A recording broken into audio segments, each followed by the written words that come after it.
Assalamualaikum warahmatullahi wabarakatuh dan salam sejahtera kepada semua penonton channel Studio and Exploration dalam rancangan Eksplorasi Misteri Mistik. Saya Nazri Saleh, hos anda. Hari ini saya bawakan anda kepada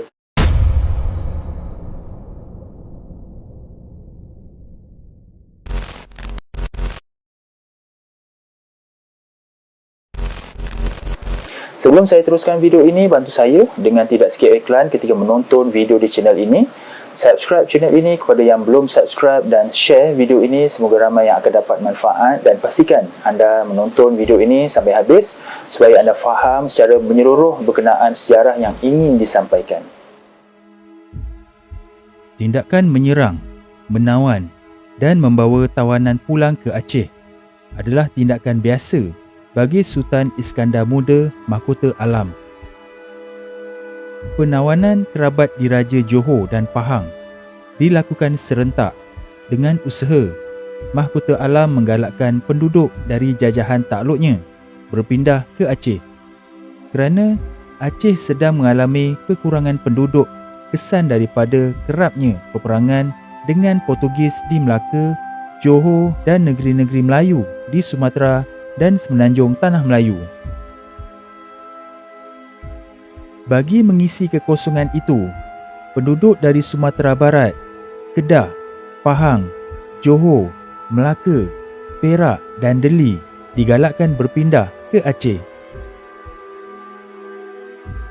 Dalam buku penulisan Lainan 1973 menerangkan keadaan tersebut seperti berikut. The King of Pahang running into the train of the King of Aceh like a common person. He the rule of Aceh had conquered Pahang and carry off more than 10,000 of it inhabited of Aceh.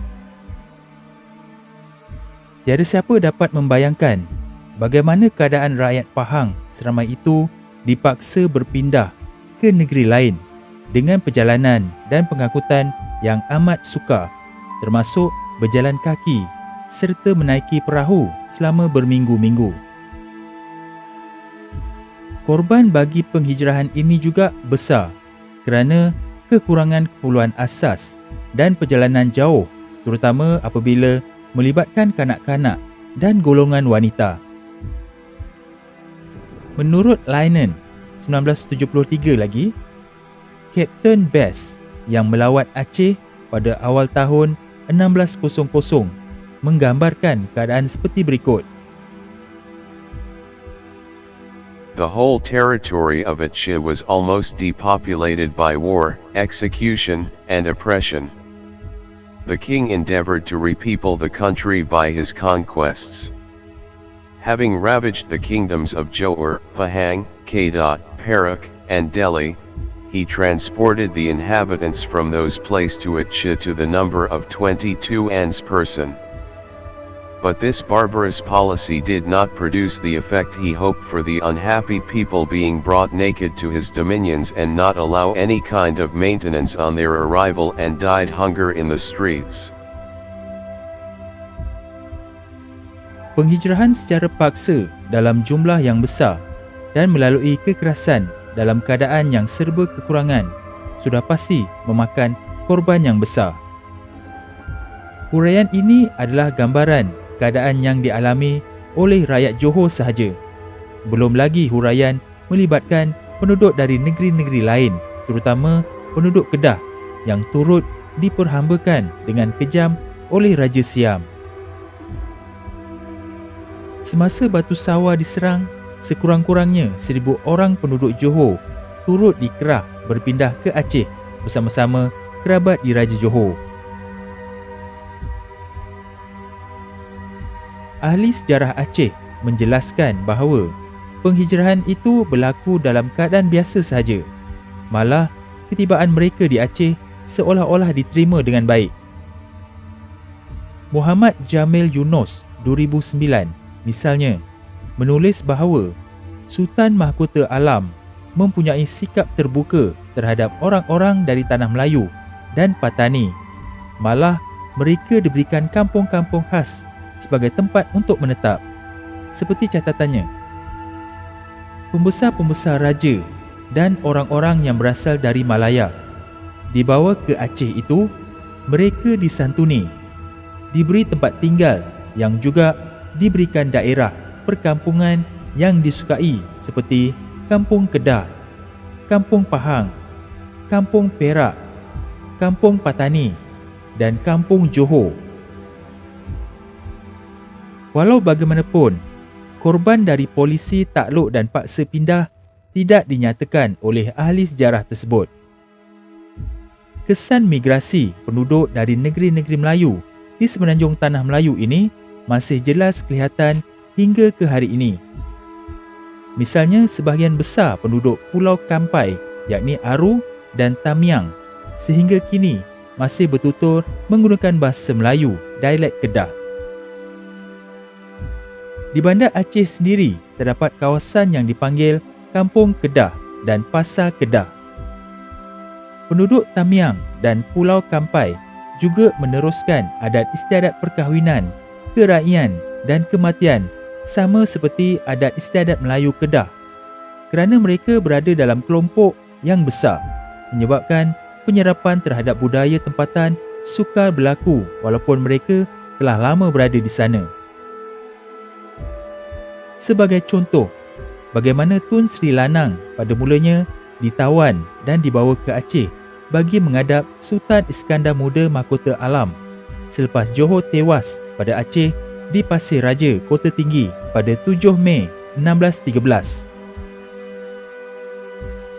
Beliau tidak dihukum bunuh atau diseksa. Sebaliknya, Tun Sri Lanang dilantik oleh Sultan Iskandar Muda Mahkota Alam sebagai pembesar atau raja bagi negeri Samalanga dalam salah satu kawasan dalam negeri Aceh. Pemasyhuran tersebut dilakukan dalam istana dengan disaksikan oleh pembesar lain termasuk ulama ternama Aceh. Acara pertabalan dilakukan sebanyak 2 kali, iaitu di hadapan Sultan Iskandar Muda Mahkota Alam dan kali kedua di hadapan Seri Sultan Taj Al-Salam Safiatuddin, iaitu Sultanah Aceh, Puteri Mahkota Alam. Peristiwa bagaimana Tun Sri Lanang terpilih sebagai raja juga sangat menarik, dan lebih menarik apabila di Aceh, peristiwa itu disebut sebagai peristiwa di laut.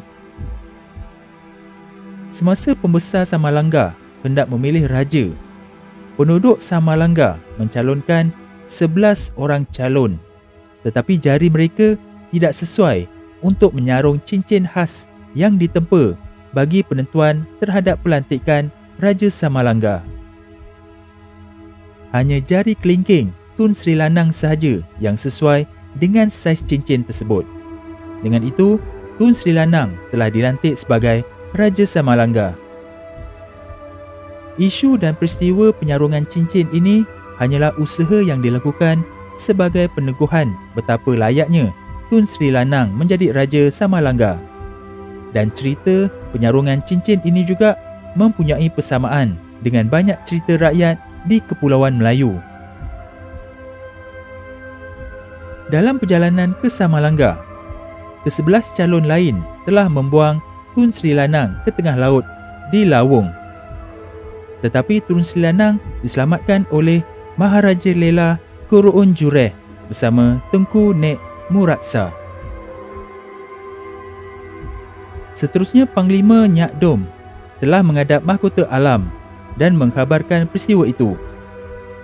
Mahkota Alam telah murka dan memerintahkan supaya ke-11 pembesar tersebut dipancung.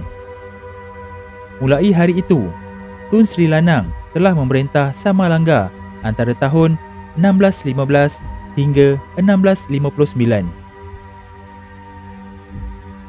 Pelantikan Tun Sri Lanang menunjukkan bahawa Sultan Iskandar Muda Mahkota Alam adalah seorang yang berfikiran terbuka dan sanggup menerima orang luar sebagai anggota pemerintahnya. Sama dengan amalannya yang mengumpulkan ulama dari semua negara Islam seperti Semenanjung Arab untuk memakmurkan Aceh sebagai serambi Mekah. Berdasarkan kajian ini, bukan Tun Sri Lanang sahaja yang dilantik sebagai pembesar, tetapi juga beberapa orang kenamaan dari negeri lain juga pernah dilantik sebagai pembesar Aceh, seperti yang dihuraikan oleh Muhammad Jamil Yunos 2009. Orang-orang sudah sadar dan insaf diberi jabatan di dalam pemerintahan Aceh. Di antaranya, yang ada yang dijadikan Menteri Sri Paduka Raja, orang kaya besar dari Perak, menjadi Temenggung.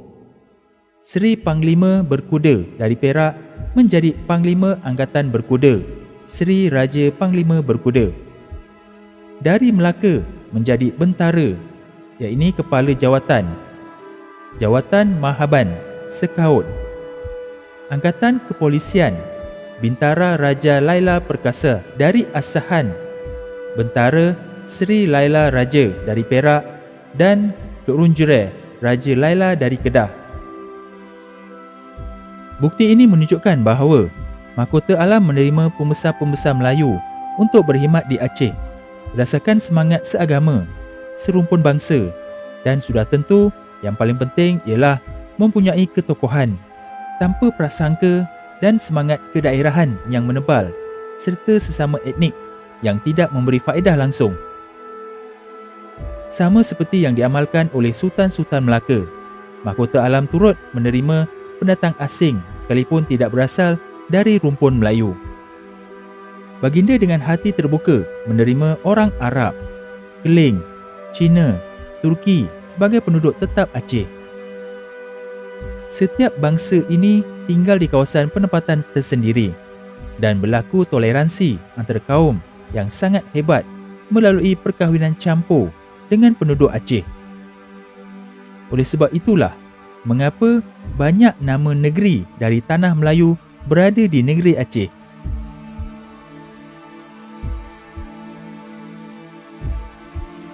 Jadi itu saja video untuk kali ini, diharap dapat memberikan sedikit pendedahan kepada generasi kini dan akan datang, juga memberikan sedikit maklumat kepada pengkaji dan peminat sejarah supaya dapat merungkaikan lagi sejarah ini. Jangan lupa sertai ahli member channel Eksplorasi Misteri Mistik ini dengan klik pada butang join di bawah video ini atau klik link pada ruangan description. Terdapat 4 pilihan peringkat package yang disediakan. Untuk penerangan lanjut, sila klik join sekarang dan anda akan dibawa kepada video penerangan berkenaan package-package tersebut. Jadi sampai di sini saja video untuk kali ini dan jumpa kita di episod akan datang yang lebih menarik insya-Allah. Assalamualaikum.